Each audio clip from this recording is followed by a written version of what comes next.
केरल के मलप्पुरम का एक इलाका, जहां दिन में नारियल के पेड़ जितने खूबसूरत दिखते हैं, रात में उतने ही खौफनाक हो जाते हैं। कहते हैं इस जमीन के नीचे आज भी एक औरत की चीखें दबी हैं। उस रात एक मुसाफिर विक्रम इसी सुनसान रास्ते से गुजर रहा था। अचानक उसकी गाड़ी बीच जंगल में बंद हो गई। चारों तरफ सन्नाटा, इतना गहरा कि अपनी ही सांस डराने लगे। और तभी उसे दूर झाड़ियों के पीछे एक पुरानी हवेली दिखाई दी। विक्रम नहीं जानता था कि वो मदद नहीं, अपनी मौत की तरफ बढ़ रहा है। जैसे ही उसने दरवाजे को छुआ, दरवाजा अपने आप खुल गया। अंदर एक लंबा अंधेरा गलियारा, मिट्टी के दिए जल रहे थे, लेकिन हवा के बावजूद उनकी लौ बिल्कुल स्थिर थी, जैसे वहां समय रुक चुका हो। गलियारे के अंत में एक बूढ़ा आदमी बैठा था, हुक्का पीते हुए। उसका चेहरा अंधेरे में छिपा था, सिर्फ चिलम की जलती हुई लाल रोशनी दिख रही थी। विक्रम ने पूछा, भाई साहब, फोन मिलेगा क्या? कोई जवाब नहीं। बस उस बूढ़े ने धीरे से ऊपर की ओर इशारा किया। सीढ़ियां।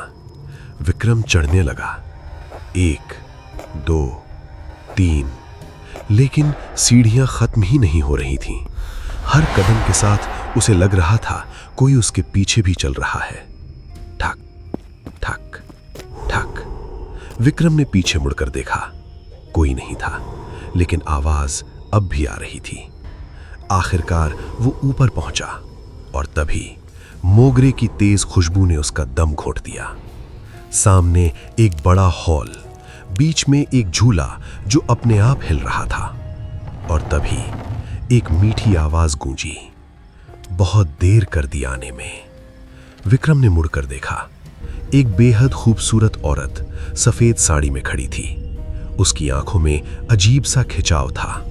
विक्रम जैसे उसके वश में आ गया, लेकिन तभी उसकी नजर नीचे गई और उसका खून जम गया। उस औरत के पैर उल्टे थे, एड़ियों से काला खून टपक रहा था। विक्रम पीछे हटने लगा। तभी वो औरत अचानक जमीन पर गिर पड़ी और उसकी हड्डियां टूटने की आवाज करने लगी। वो रेंगने लगी, जानवर की तरह। फिर दीवार पर चढ़ गई और छत से उल्टी लटककर विक्रम के बिल्कुल सामने आ गई। उसकी आंखें अब खाली थीं, सिर्फ सफेद, बिना पुतलियों के। कहते हैं वो औरत नीली है, जिसे उसके ही घर वालों ने कुल्हाड़ी से काटकर इसी हवेली में दफना दिया था। और अब वो अपनी अधूरी देह को पूरा करने के लिए जिंदा इंसानों का मांस ढूंढती है। विक्रम भागना चाहता था, लेकिन उसके पैर जमीन में धंसने लगे।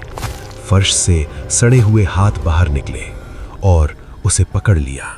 वो चिल्लाना चाहता था, लेकिन आवाज नहीं निकली।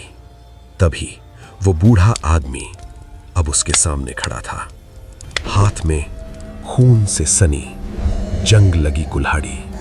वो मुस्कुराया और कुल्हाड़ी उठाई। कट। सन्नाटा। अगली सुबह हवेली के बाहर विक्रम की गाड़ी वैसे ही खड़ी थी, लेकिन अंदर कोई नहीं था। बस दीवार पर ताजा खून की एक लकीर और फर्श पर पड़े थे एक जोड़ी जूते, जिनके अंदर अब भी कटे हुए इंसानी पैर मौजूद थे। और कहते हैं उस दिन के बाद उस हवेली में एक और चीख हमेशा के लिए दफन हो गई।